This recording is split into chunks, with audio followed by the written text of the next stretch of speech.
Refusing service isn't personal, it's the law.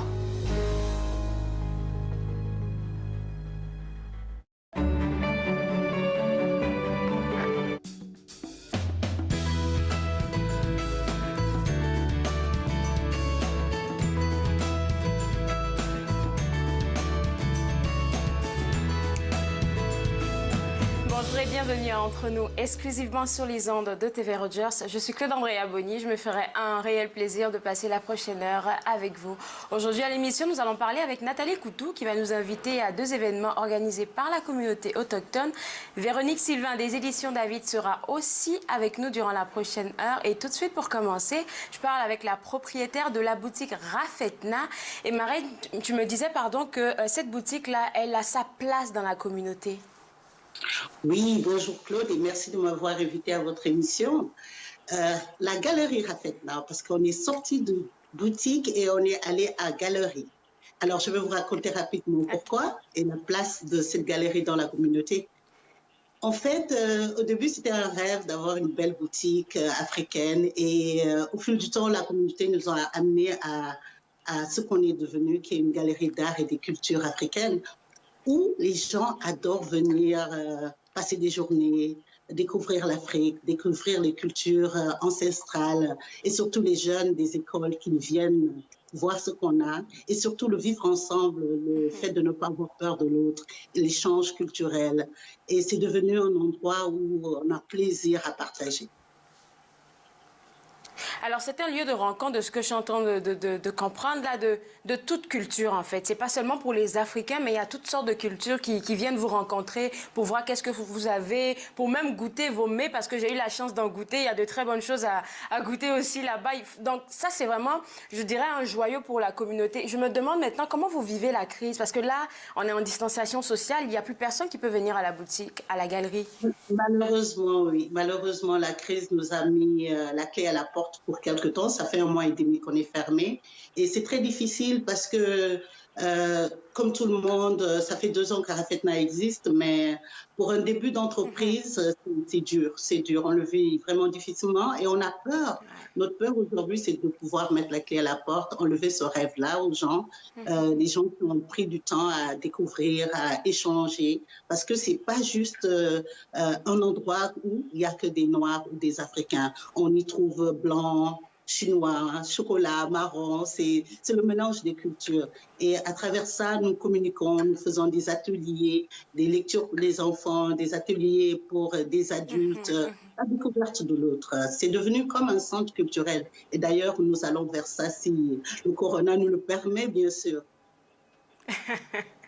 J'étais intéressée par ton histoire parce que tu me disais, en fait, c'est pas seulement, comme j'ai dit, c'est pas une boutique, c'est pas une galerie. En fait, c'est ton bébé. Tu as vraiment envie de redonner à la communauté. Je me demande aujourd'hui, comment tu vis une journée typique? Quand tu te réveilles le matin, là, qu'est-ce que tu fais? Ben, je suis dans mes colliers, comme tout le monde me connaît là-dessus, dans mes bijoux, dans l'art. On essaye de vivre à travers ça, les couleurs.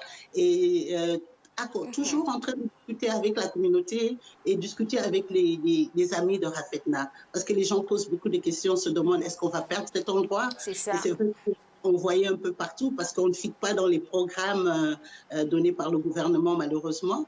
Mais on est en train de voir comment faire. On fait appel à tout le monde de faire en sorte que ce rêve majestueux ne se perde pas. Parce que ce n'est plus une histoire d'argent, c'est une histoire d'amour, c'est une histoire avec les communautés, les cultures.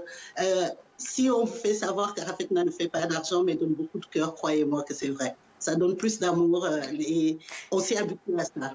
Donc pour nous, aujourd'hui, perdre ça serait très difficile.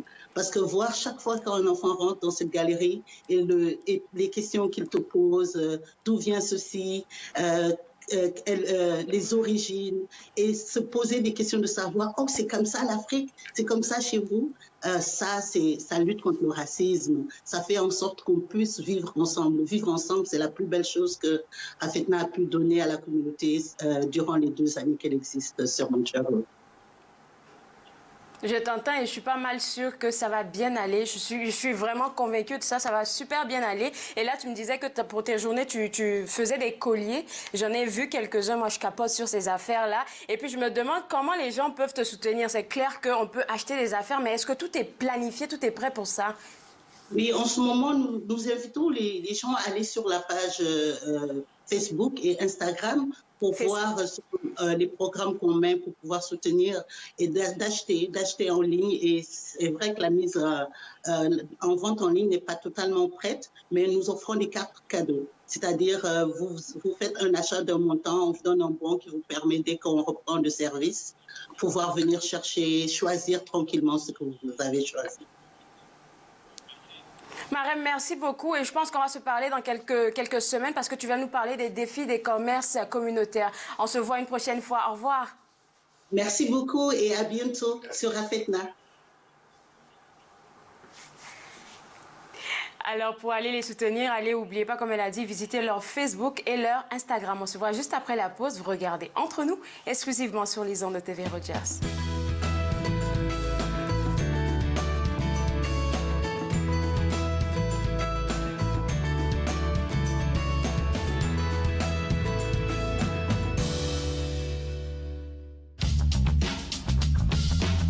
Cette émission est présentée par Télé-Élan. Vous êtes enfin aux commandes.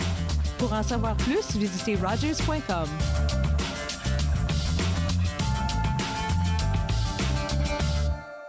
Voici comment vous pouvez réduire vos risques d'être malade inutilement. Lavez souvent vos mains à fond avec de l'eau et du savon ou un désinfectant à base d'alcool. Évitez de toucher votre visage sans avoir lavé vos mains. Toussez et éternuez dans un papier mouchoir ou le creux de votre bras. Lavez et désinfectez les surfaces touchées fréquemment telles que les téléphones et poignées de porte. Restez à la maison lorsque vous ne vous sentez pas bien et surveillez vos symptômes. Pour obtenir des renseignements complets et mis à jour, visitez le site Internet de l'Agence de santé publique du Canada. Ce ne sont pas les plateaux lourds ou le rythme rapide qui rendent la tâche difficile. Ce n'est pas le rythme effréné des demandes des clients. Ce n'est pas le patron qui vous demande de travailler un autre quart de travail à cause d'une collègue malade. Ce qui est difficile, c'est quand vous réalisez qu'un client a atteint sa limite d'alcool et que vous devez prendre la décision de refuser de le servir. Refuser de servir de l'alcool, ce n'est pas personnel, c'est la loi. Merci aux serveuses et aux serveurs de l'Ontario qui s'acquittent de leurs tâches difficiles. Nous savons que ce n'est pas facile, mais nous comptons sur vous pour assurer notre sécurité. Cette semaine à l'émission, on s'en va aux États-Unis. On fait des pogos, on fait une casserole de thon, on finit ça avec une tarte aux oignons de Maui. Passion cuisine, 2 épisodes mardi midi sur TV Rogers.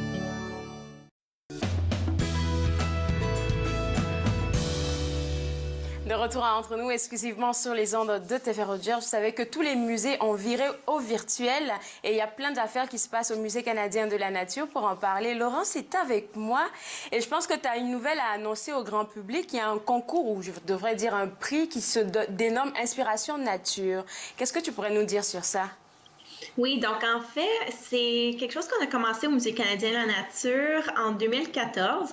Donc, ça fait déjà quelques années. Mais en ce moment, on est en pleine saison où on lance notre appel à la candidature pour justement les prix Inspiration Nature de 2020. Donc, c'est un programme qui récompense en fait les chefs de file novateurs qui tissent des liens entre la population canadienne et la nature. Donc, c'est vraiment en lien avec notre mission d'essayer de faire en sorte que les gens aient une nouvelle appréciation pour la nature et vraiment contribuer à un avenir durable. Alors, qu'est-ce que... parce que j'ai vu sur les photos, on va les voir défiler tantôt, pour l'année précédente, il y avait des jeunes adultes, je devrais dire, là, je dirais dans la quinzaine, il y avait des communautés, il y avait des personnes, des soutiens communautaires, je devrais dire. Alors, qu'est-ce que moi, je devrais avoir comme qualité ou comme aptitude pour pouvoir postuler pour ce prix-là? Donc, en fait, il y a différentes catégories. Il y a 6 catégories pour être admissible. Donc, il y a jeunes, donc âgés de 17 ans et moins, adultes, organisations à but non lucratif, petites et moyennes et grandes, et aussi les entreprises petites, moyennes et grandes. Et puis, à chaque année aussi, on a un lauréat pour le prix Hommage. Donc, en fait, il faut que ce soit des personnes ou des organisations qui qui en fait ont consacré un projet ou une bonne partie de leur vie à la nature en fait. Donc au mois de novembre, le gala sert à célébrer ces finalistes-là et c'est là qu'on dévoile les gagnants en fait. Alors, quand on parle de nature, on fait vraiment référence à tout ce qui est faune et flore ou bien il y a vraiment des spécificités? Oui, donc je vais vous donner des exemples de gagnants de l'année passée. Il y avait une jeune fille tout à fait inspirante, seulement de 12 ans, qui a gagné pour la catégorie de jeunes. Elle s'appelle Sophia Mather de Sudbury. Donc vraiment, ces prix-là, ils couvrent le pays en entier, donc toutes les provinces et territoires. Donc c'est vraiment un programme national exceptionnel, étant donné qu'on est un musée national fédéral. Donc cette jeune fille-là, elle a gagné pour son esprit d'initiative et ses actions environnementales en faveur du climat. Donc, elle avait vraiment un agenda précis et puis elle était super porte-parole pour la nature. Donc, elle a commencé ça à l'âge de 9 ans. Et puis, c'est ça, donc on a pu la reconnaître l'année passée à l'âge de 12 ans. Donc là, elle aurait probablement 13 ans en ce moment quand on se parle. Et puis, je vous donne un autre exemple. Il y a une entreprise qui s'appelle Abigo de Victoria en Colombie-Britannique. Et puis, c'était pour l'invention et la mise en marché du premier emballage alimentaire à cire d'abeille. Vous avez sûrement déjà vu ça. Moi, j'en ai moi-même dans ma cuisine. Ça sent très bon, ça conserve les aliments. Et puis, en fait, c'est une solution exceptionnelle pour ne pas utiliser du plastique. Les sacs de plastique qu'on jette et qui ne sont pas facilement réutilisables. Donc ça, c'était une invention de cette compagnie-là. Donc, c'est vraiment des exemples tout à fait différents. Mais en fait, ça l'aide à la mission de sauver le monde. Oui, c'est ça. J'entends des produits faits à la cire d'abeille. Sérieusement, moi, j'ai jamais entendu ça, j'ai jamais vu ça. Je serais bien peut-être curieuse après l'émission d'aller voir leur site web pour voir qu'est-ce qu'ils font. OK, donc là, moi, je vous écoute aujourd'hui. Laurence, j'ai envie de soumettre ma candidature. De quoi est-ce que j'ai besoin? Il y a plusieurs critères. Donc, en fait, ce que je recommanderais, c'est d'aller voir sur notre site nature.ca/prix. Donc, en fait, c'est tout simple. En fait, on a des listes d'instructions vraiment étape par étape. On vous tient presque la main pour que vous puissiez remplir le questionnaire. Et puis, si jamais vous avez des questions, quoi que ce soit, il y a aussi les informations pour venir en contact avec nous. Donc, la date limite, initialement, elle était en mai, mais étant donné la période qu'on passe en ce moment, on vient de faire une extension jusqu'au 8 juin. Donc, il y a encore le temps pour les gens s'ils sont intéressés. Et je devrais dire, oui, c'est des prix Inspiration Nature et il y a aussi un incitatif où les individus pourraient gagner 5 000 $ qu'ils peuvent remettre à un individu ou à une organisation de leur choix et aussi beaucoup de visibilité en termes de médias lorsqu'on annonce les finalistes et les gagnants par la suite. Donc là, les gens, au moins, c'est bon de nous laisser savoir ça parce que moi, j'avais noté pour le 19 mai la date limite, mais c'est étendu jusqu'au 8 juin. Fait qu'on a encore un mois pour planifier le tout, là. Exactement, oui. C'est exactement ça. Puis, j'invite vraiment les gens à aller voir notre site web parce qu'il y a des vidéos exceptionnelles, des témoignages de nos gagnants. Donc, ça pourrait inspirer pour dire « Ah, ben peut-être que c'est pas quelque chose que vous faites en particulier, mais peut-être que vous connaissez quelqu'un. Donc, vous pouvez recommander ça à quelqu'un que vous connaissez qui fait quelque chose d'exceptionnel et qui mérite d'être reconnu. »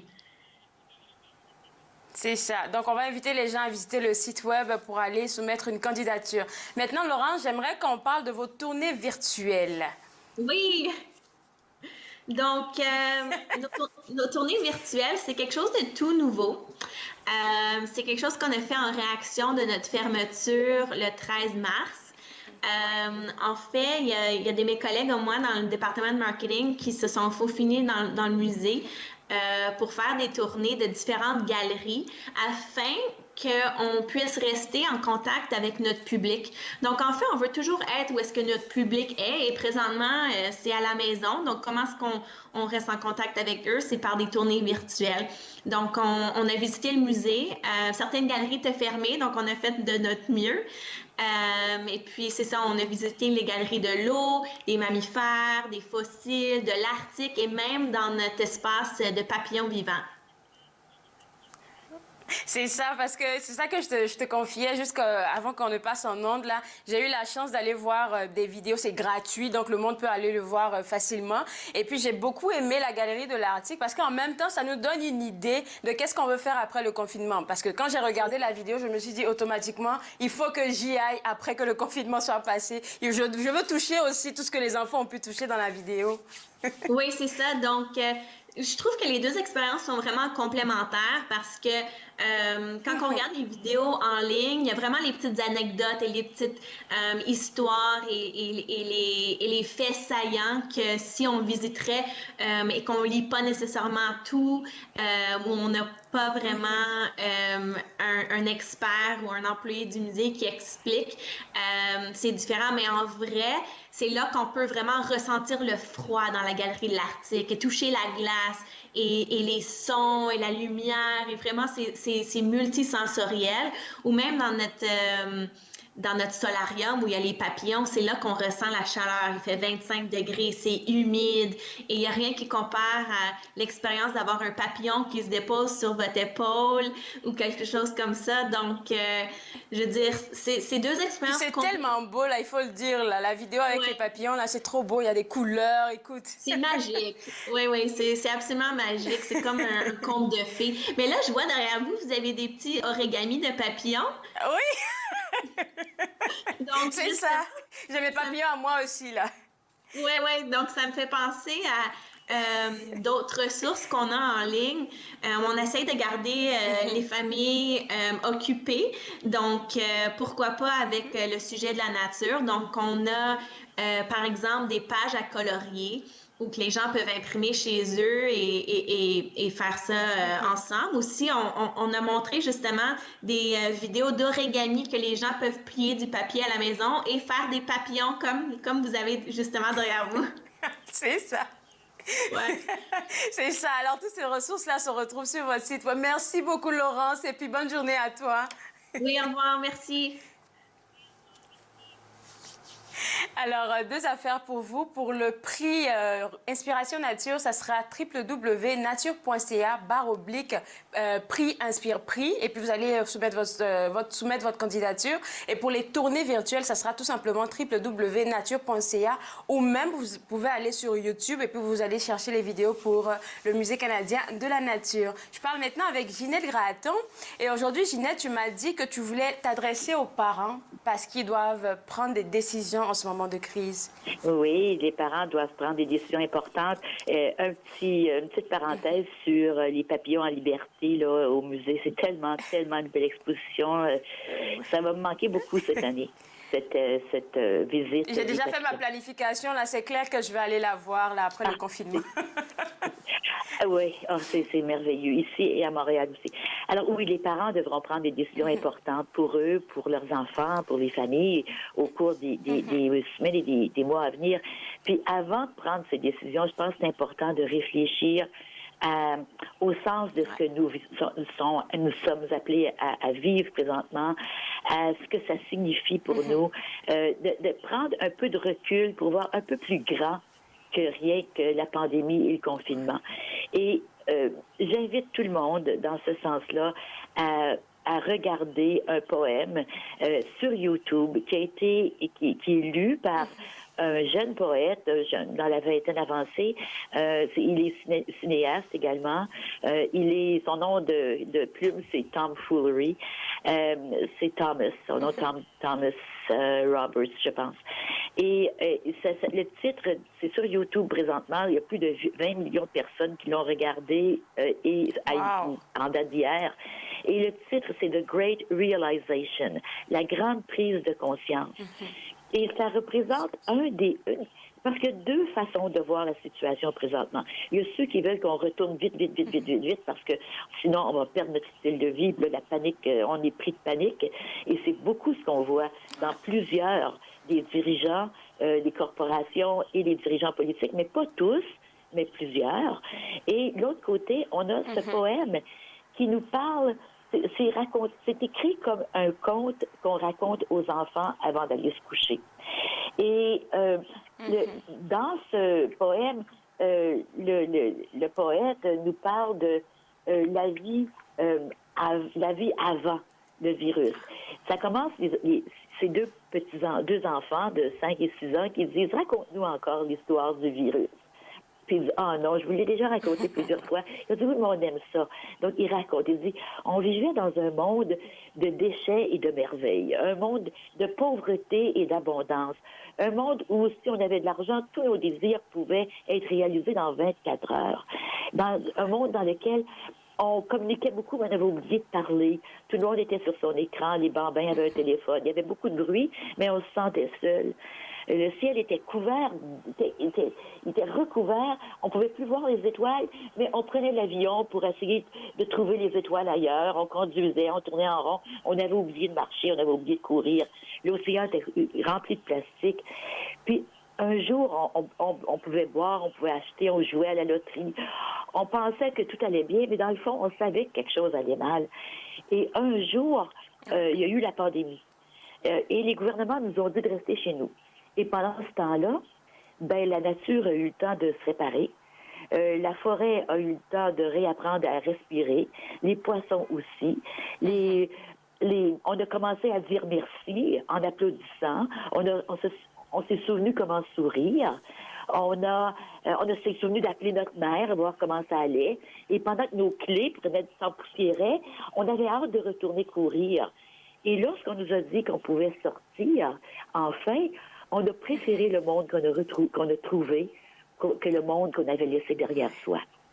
Et je trouve que c'est tellement beau. Il faut aller le voir, parce que je le raconte, mais c'est rien comme si on le regarde.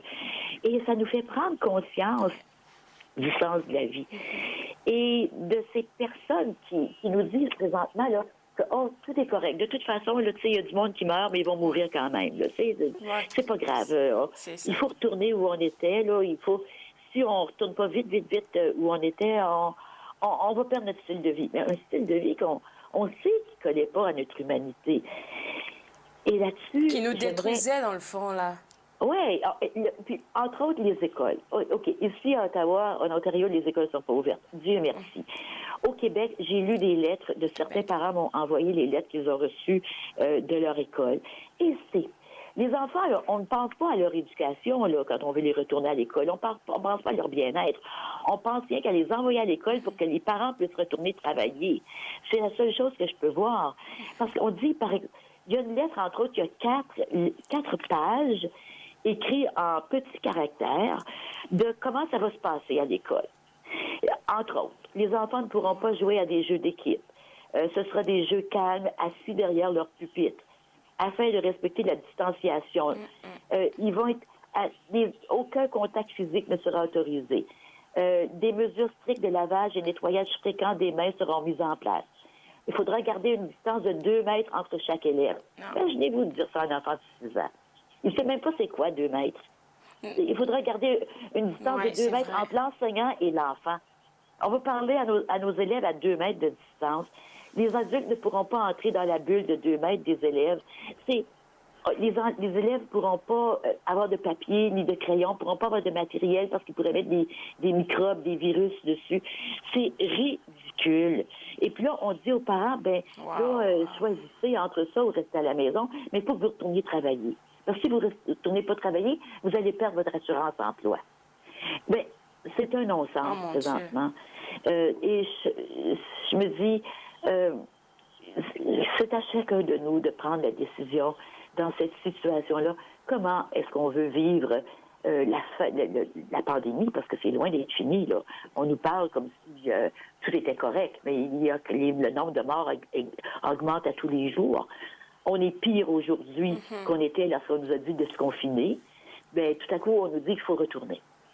Donc, les Non, parents mais quand tu doivent parles vraiment d'assurance réfléchir. emploi et tout ça, là, et quand tu parles d'assurance emploi et tu parles de réflexion que les parents doivent avoir, c'est vraiment de se poser la question, qu'est-ce qui est le meilleur pour moi? Parce que quand tu expliques qu'est-ce qui va se passer dans les écoles, là, oui, l'école, c'est pour l'apprentissage, les jeunes vont pour apprendre, oui, mais c'est aussi un moyen de développer leur, je veux pas dire, leur esprit de communauté aussi. Donc là, avec toutes ces mesures-là, ça va être compliqué. Ben oui, c'est ça. Écoute, je pense que le sens de la communauté, ils l'apprennent très bien à la maison présentement.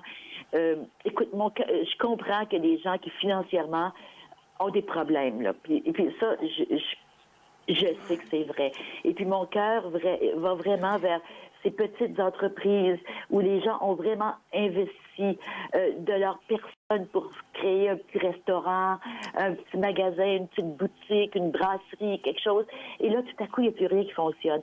Mais c'est là où est notre sens de communauté. Oui. Est-ce qu'on peut, plutôt que d'appuyer... Présentement, c'est des grandes chaînes là, qui sont ouvertes, là. Mais peut-être qu'on pourrait, dès que possible, commencer à encourager les petits commerces de chez soi, les fermiers d'ici, les bouchers d'ici. Puis, c'est sûr que c'est difficile financièrement. Est-ce qu'il y a d'autres façons que de faire retourner nos enfants à l'école? Qu'est-ce qu'ils vont faire? Assis derrière un pupitre, à ne pas pouvoir bouger de la journée. Et dans les garderies, c'est pire, parce qu'il va falloir que les gardiennes, les éducatrices portent des visières, des tabliers et des masques. Ils ne peuvent pas prendre les enfants dans leurs bras, ne peuvent pas toucher aux enfants. Et si un enfant pleure, il faut tout désinfecter. Et si un enfant met un jouet dans sa bouche, il faut tout désinfecter. Mais tu sais, qu'est-ce qu'on va faire désinfecter? À quoi? De l'alcool? Puis après ça, l'enfant ne pourra pas mettre ça dans sa bouche. Je comprends pas. Je comprends vraiment pas ce raisonnement de vouloir tant faire retourner les enfants à l'école et dans les garderies présentement, plutôt que de prendre notre temps et tenter d'aider plutôt ceux qui ont des problèmes financiers. Autrement, il y a certainement autre chose qu'on peut faire. On voit de la solidarité entre les personnes présentement. Les gens donnent beaucoup d'argent aux banques alimentaires. Est-ce qu'il y a d'autres façons de s'entraider que de dire qu'il faut retourner à tout prix à ce qu'on avait avant? Alors, c'est ma réflexion pour aujourd'hui. Wow, ce que tu dis là, c'est tellement vrai là. Puis en même temps, je suis en train de penser que ton message, en gros, c'est de dire aux parents, oui, on comprend qu'est-ce que vous vivez, le stress financier et tout ça, mais prenez la bonne décision et que ce soit pour vous et pour vos enfants. Puis pour plus tard, pour l'après-pandémie aussi. Tu sais, il y a un poème de Rudyard Kipling, celui qui a écrit le livre de la jungle, qui me revient souvent à l'esprit. Et c'est le poème, il a été traduit en français. En anglais, c'est « if ». En français, c'est « si ». Et ça dit, au début, c'est quelque chose comme... Écoute, je pense que je l'avais écrit en quelque part, oui, « si ». Ça dit « si tu peux voir toute l'œuvre de ta vie détruite et sans dire un mot, te mettre tout de suite à rebâtir. Si tu peux perdre en un seul coup ce que tu as gagné en 100 parties et sans un geste et sans un soupir reprendre la vie, à ce moment-là, ça finit, ça dit tu seras un homme, mon fils, mais on pourrait dire tu seras une femme, mon fils. Donc, on vit dans un monde où il n'y a rien de permanent. Tout passe.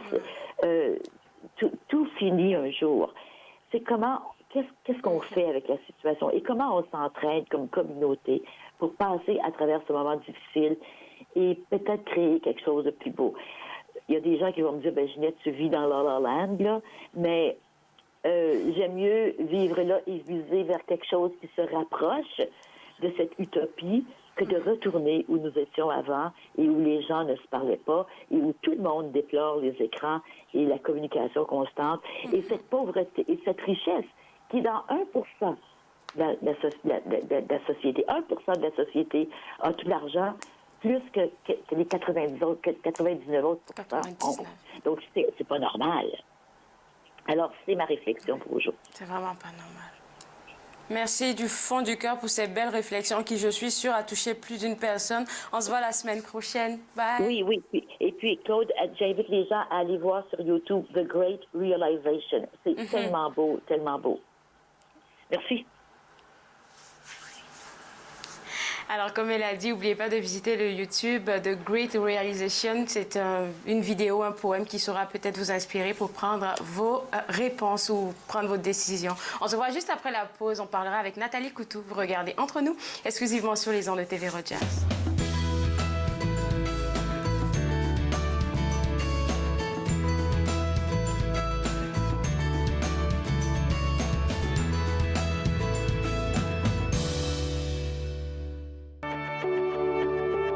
Voici les ressources disponibles durant la crise du coronavirus dans la grande région d'Ottawa.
N'hésitez pas à recourir aux ressources disponibles dans votre localité.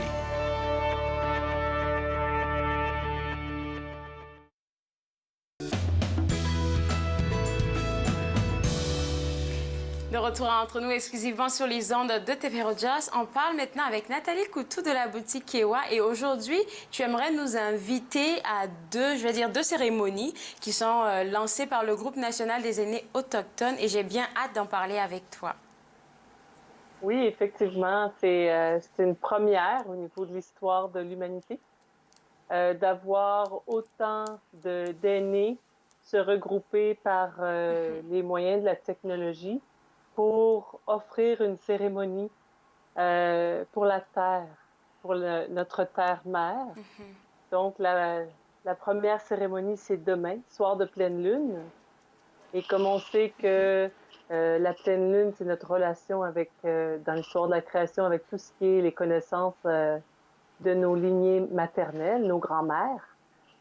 Lorsque la lune est pleine, c'est un moment où la femme redonne à la terre une partie d'elle-même avec ses lunes.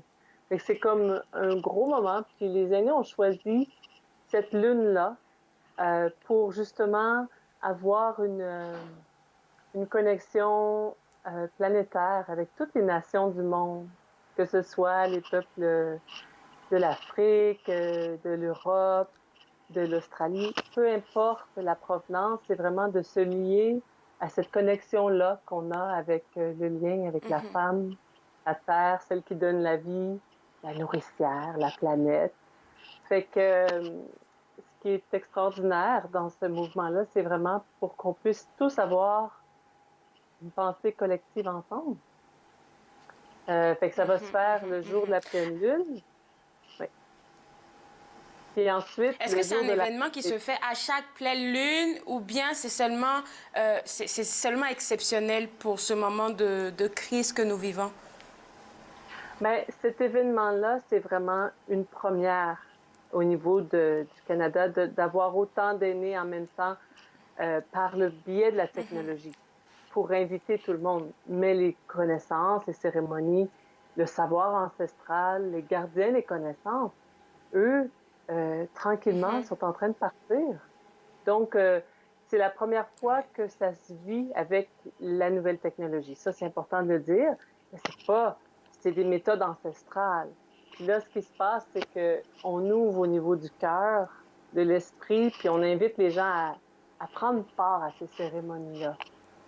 Nous, ben, on a un lien direct. Alors, qu'est-ce qui va se passer demain? Concrètement, En fait, qu'est-ce que nous, tu as dit que ça devait réunir toutes les cultures de la Terre. Donc, qu'est-ce que vous allez faire déjà et puis comment nous autres, on peut rejoindre ce mouvement? OK. Ben, c'est comme des fois, tu sais, quand on va opérer une minute de silence pour honorer quelqu'un ou un événement spécifique. En fait, c'est que Oui.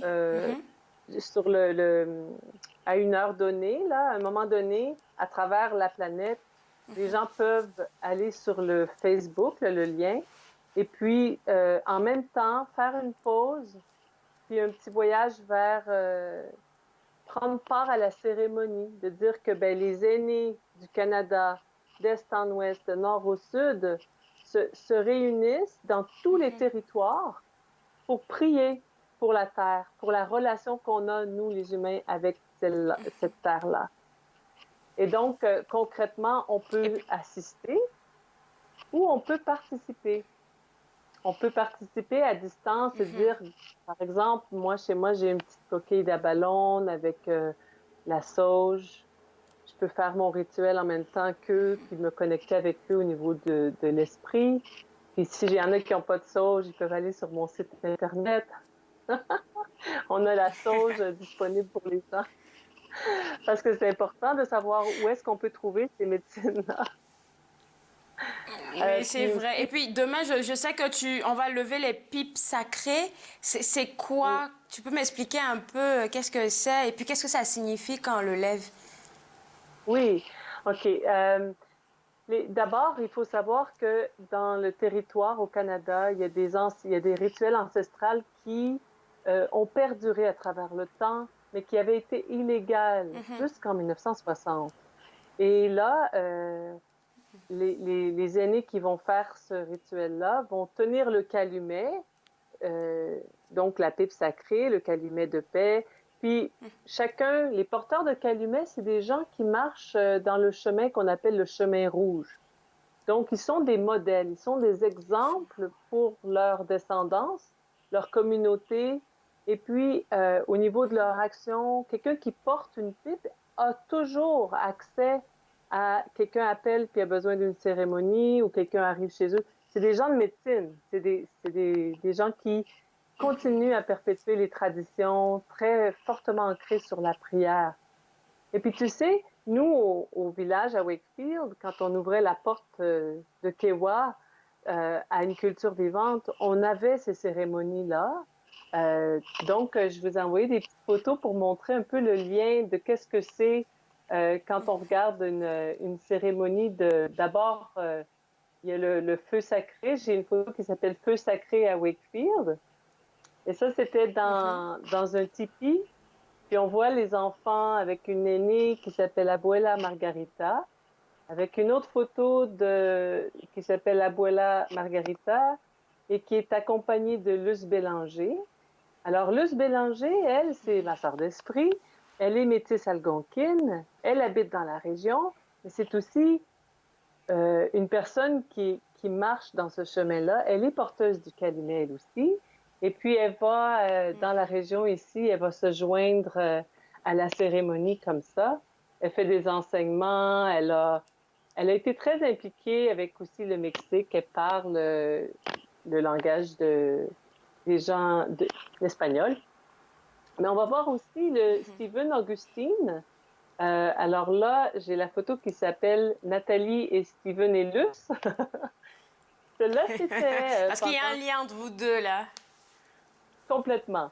Stephen Augustine, qui est chef héréditaire Mi'kmaq, c'est le parrain de mes enfants et c'est celui qui est au centre.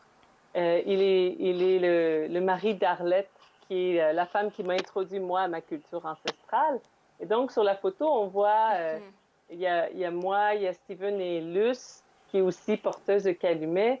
Puis Stephen a été dans notre communauté, il a vécu ici pendant 20 ans. Alors, c'est lui qui faisait les cérémonies au soleil lors des festivals des récoltes. J'ai été un petit peu nostalgique, puis j'ai voulu vous montrer des photos quand on avait justement le festival des récoltes au village.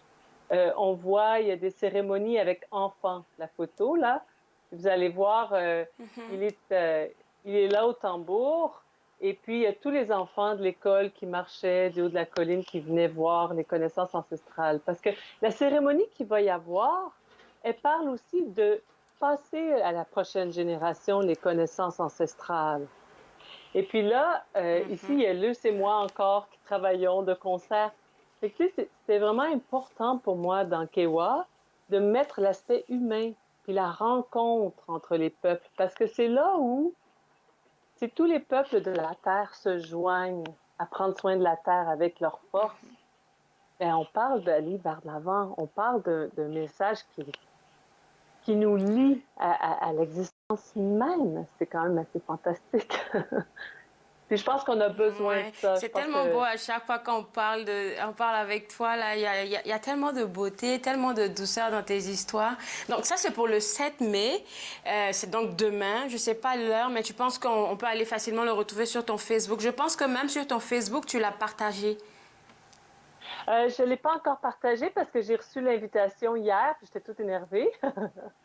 mais je vais le faire. Je vais le faire après notre émission. Là, je vais aller là-bas placer ça. Puis je vais mettre le poster, puis je vais aussi mettre les textes en anglais, en français.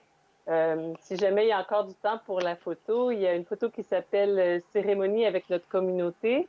Et là, on voit Steven en avant-plan, en bas à droite, qui est en train de prendre soin du feu sacré avec les médecines traditionnelles. Et puis, il va faire aussi une cérémonie de lever du soleil avec le calumet. Puis les gens sont invités à prendre part dans cette cérémonie-là. Puis encore en arrière, on voit Luce avec Margarita Abuela. Puis chacun peut participer avec leur cœur. Dans la cérémonie, là, c'est ça qui est magnifique. Ce qui est important aussi de penser, de respecter, c'est que la cérémonie qui va avoir lieu, chacun des aînés va le faire par rapport à sa nation d'origine. Donc, c'est pas tous pareil. Dans certaines nations, comme les Mi'kmaq, ils vont avoir un protocole qui est différent de l'Ouest, du Canada ou du Nord. Mais ce qui est important, c'est de se rejoindre dans l'esprit. Parce qu'on a besoin... Donc là, c'est pour le 7 mai, pour demain. Parce qu'il va nous manquer de temps, Nathalie, si on commence à tout dire aux gens. Là, on va les inviter à aller visiter ton site web, mais aussi à aller voir ton Facebook. La deuxième affaire que je veux absolument qu'on discute, là, c'est pour le 10 mai, le jeu de la fête des mères, parce qu'il y a un autre événement qui s'en vient pour ça. Oui, ça va être un petit peu dans le même esprit. Et puis, il y a certains des gardiens du calumet, eux, vont garder leur feu sacré ouvert pendant 4 jours. Fait que les détails vont être inscrits là, sur le lien Facebook. Mais c'est encore... Alors, qu'est-ce que nous, on peut faire pour la fête de la mère? Parce que c'est mondial, cette fête-là. Oui. Bien, on peut se joindre soit en pensée, en sachant que ça va avoir lieu, en regardant les détails sur la page de Facebook. Là, je vais tout mettre ça en lien. Et puis, on peut aussi le faire à la maison. Si on regarde le rituel du 7 mai, ben, le 10 mai, on peut comme le rejoindre à nouveau, puis vraiment renforcer ce lien-là avec la terre. Et puis la mère, nos mamans, nos sœurs, tout ce qui est les femmes, honorer la beauté de ceux qui donnent la vie, des nourricières. Et puis, tu sais, même quand on est femme et on n'a pas donné la vie, on a quand même en nous cette énergie-là qui est créatrice. Ouais. Puis le don de soi est toujours là. Merci de le dire, oui. Oui, il faudrait s'en rappeler là toutefois parce que c'est important. Alors, merci Nathalie. Et puis, sûrement qu'on va se voir demain sur ton Facebook. À la semaine prochaine. Merci à vous. Bonne journée. Alors, comme elle a mentionné, les 2 événements s'en viennent. Si vous avez envie de participer, elle a dit qu'elle allait mettre toutes les informations sur son Facebook. Donc, son Facebook, c'est juste Nathalie Coutou. Vous allez facilement la retrouver et avoir accès au lien pour participer à ces 2 événements qui s'en viennent pour le 7 et le 10 mai. On prend une pause et juste après, on parle avec Véronique Sylvain des éditions David. Vous regardez Entre nous, exclusivement sur les ondes de TV Rogers.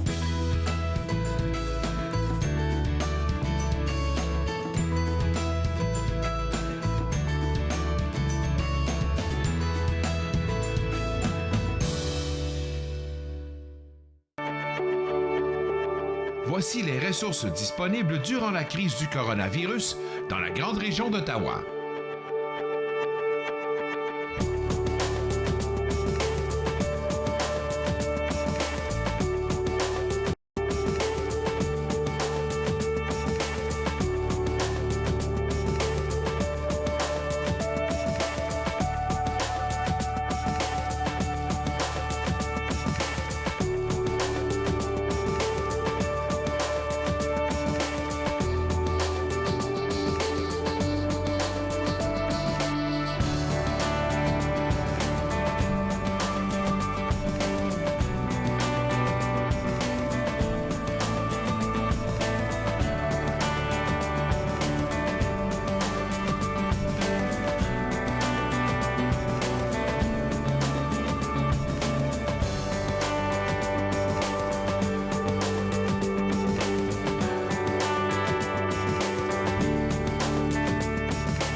N'hésitez pas à recourir aux ressources disponibles dans votre localité.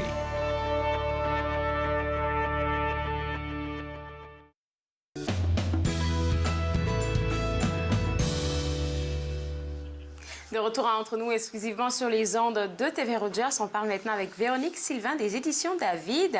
Et tu nous parles maintenant du grand lancement, parce que ça commence demain, du Festival du livre, du grand Salon du livre, pardon, du Grand Sudbury. Et puis, il y a des invités des éditions David qui seront présents. Oui, ben c'est ça. Nous, on devait y être en personne à Sudbury, comme on y va chaque 2 ans. Mais là, avec la crise du coronavirus, bon, le Salon du livre, d'ailleurs, je souligne l'initiative de la directrice qui a décidé de faire une programmation virtuelle. Donc, nous, on a 3 auteurs qui vont y être présents virtuellement. Monia Mazig, qui a écrit le très beau roman Farida. Monia, donc, dimanche, elle va donner une mini-conférence sur son roman et en même temps, elle va faire un lien avec un plat tunisien. Donc, elle va faire une recette tunisienne dans sa cuisine. Donc, c'est un peu comme mélangé comme littérature et cuisine. Donc, ça aura lieu ce dimanche sur le site web du Salon du livre de Sudbury ou la page Facebook. On a aussi Pierre-Luc Bélanger qui va être là. Donc, Pierre-Luc, bon, va faire partie de la programmation jeunesse. Pierre-Luc, c'est un de nos auteurs de la collection 14-18 qui a publié au moins 4 romans déjà. Et Pierre-Luc va donner une mini-conférence sur la littérature pour adolescents. Mais comment écrire pour les adolescents? Il va parler de ses expériences, à quoi faire, quoi ne pas faire, puis donner des suggestions de lecture. Et on a aussi Gabrielle Leçon qui va être là. Gabrielle va être là pour présenter son dernier livre, Le jour se lèvera, qui a été publié justement aux éditions David tout récemment. Et donc, ça porte sur le mouvement Jeune Haïti qui, à l'été 1964, décide d'arriver en Haïti pour débarquer le gouvernement qui était en place.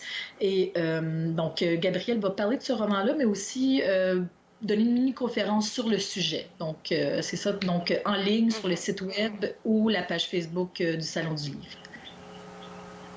Alors, je pense que le site web du Salon du livre, c'est www.salondulivre.ca. Je pense que c'est tout nouveau, là.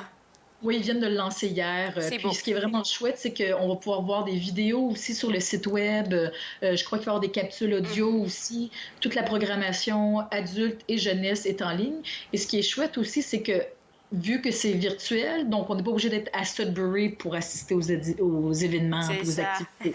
Donc tout le monde peut y avoir accès en ligne. C'est ça qui est intéressant avec cette ère virtuelle qu'on est en train de vivre là, parce que un peu partout au Canada, là, on peut participer à ça. Et puis ça donne beaucoup plus de personnes pour les 2 prochaines années, parce que s'ils ont apprécié qu'est-ce qui se passe aujourd'hui ou pendant du 7 au 10, là, ils seront là dans les 2 années prochaines. Oui, c'est ça. Oui, tout à fait. Donc, donc on est très content de participer. Bon, on était un peu déçus que plusieurs événements soient annulés. Puis Sudbury, c'est toujours un plaisir, surtout pour moi d'y aller, parce que j'ai habité là à Sudbury pendant 4 ans, puis c'est toujours plaisant de revoir des gens. Mais là, on va revoir les gens virtuellement.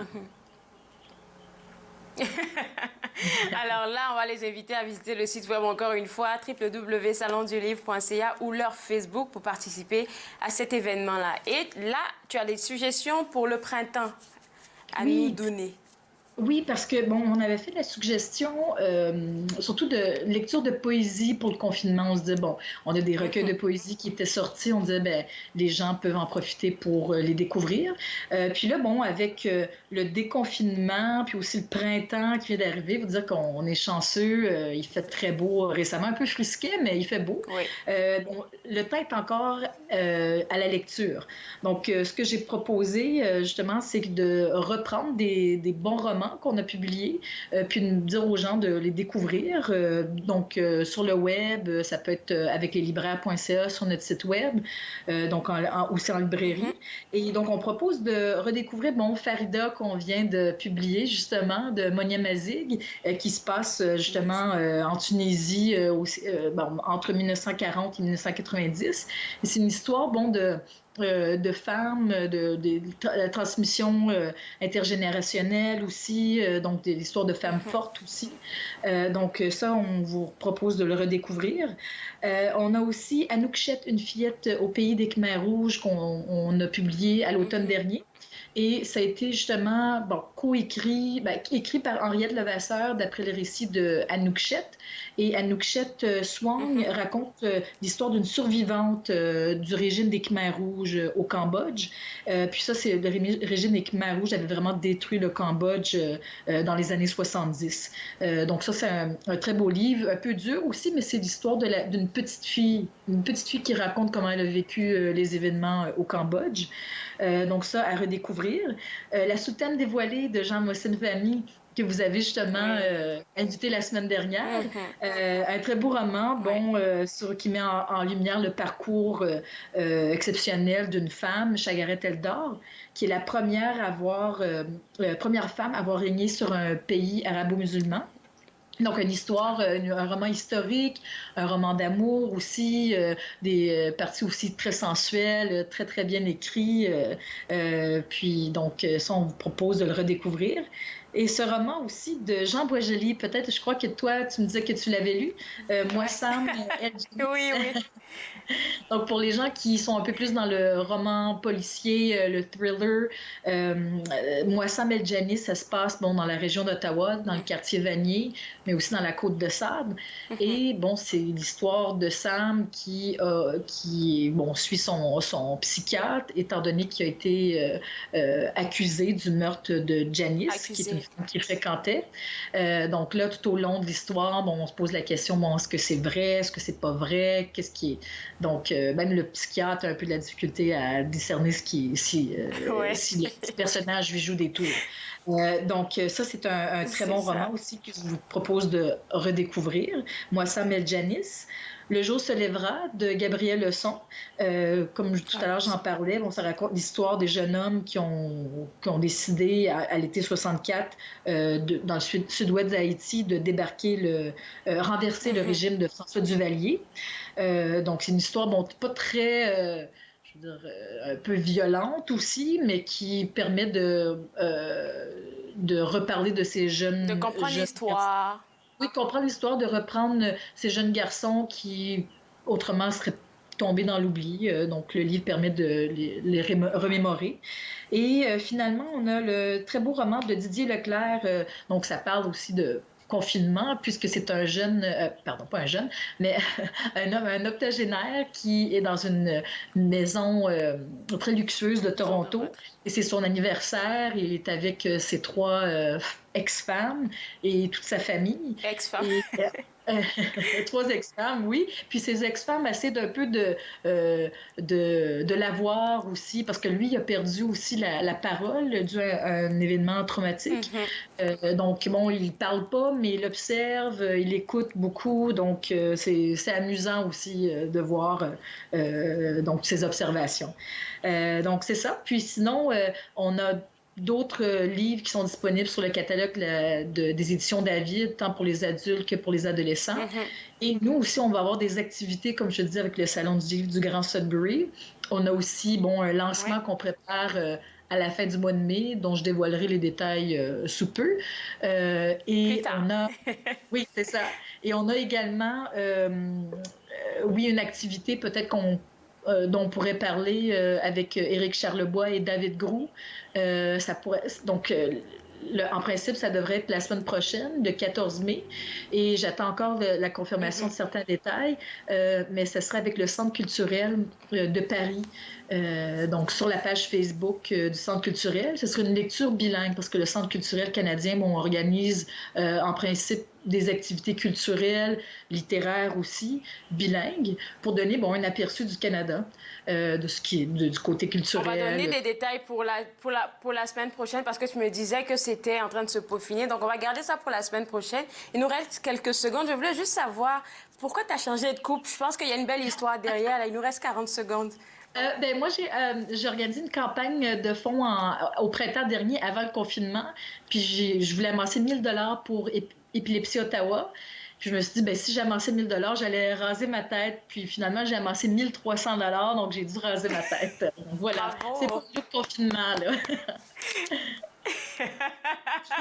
Merci beaucoup pour cette belle Véronique. On se voit la semaine prochaine. Merci Claude, à la semaine prochaine. Au revoir. Alors, pour vous à la maison, si vous avez envie de participer au salon du livre du Grand Sudbury, www.salondulivre.ca. J'ai d'autres informations à vous partager. On fera ça après la pause. Vous regardez Entre nous, exclusivement sur les ondes de TV Rogers.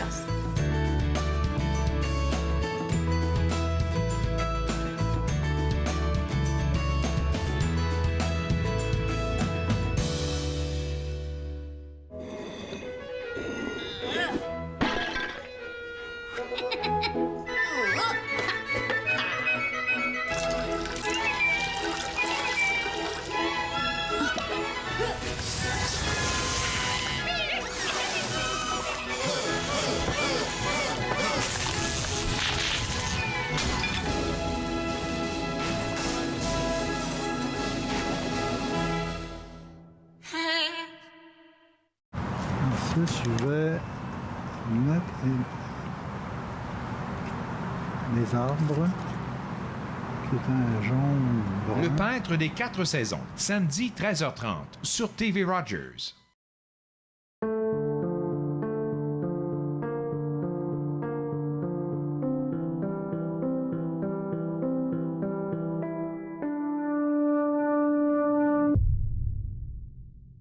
Du sang dans l'urine est le symptôme le plus commun du cancer de la vessie.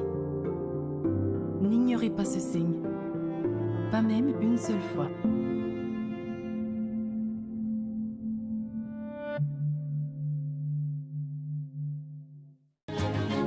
Dans cette édition d'Encore jeune, une exposition au ralenti, Normand Latour, le seul maître à bord, et les 40 ans du MIFO.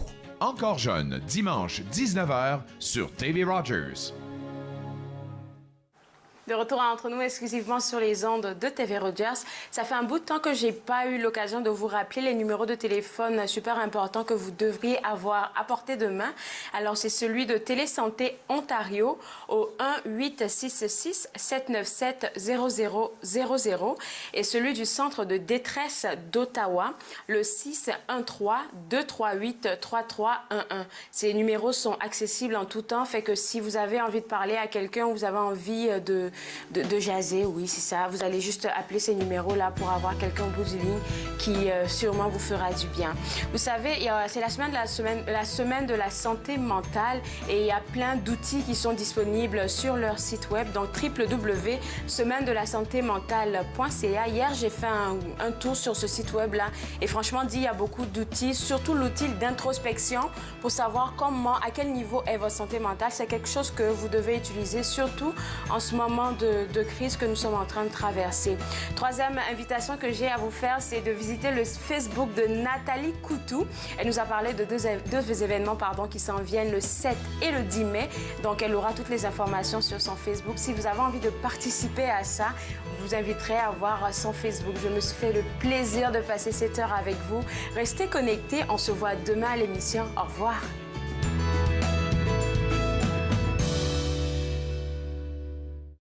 Faites-nous part de vos commentaires en composant le 613-521-2323 par courriel sur Facebook et Twitter.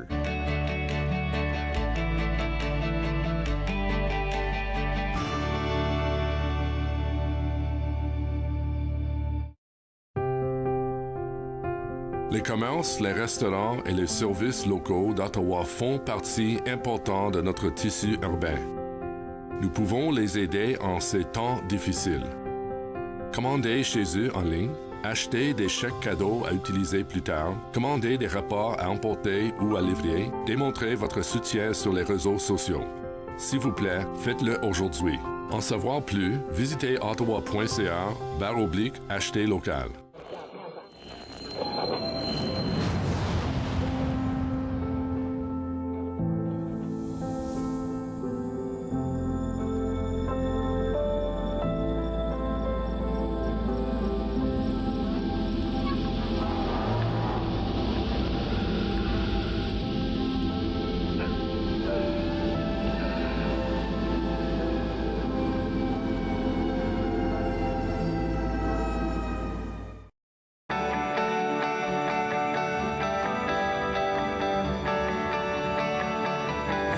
des TV Rogers.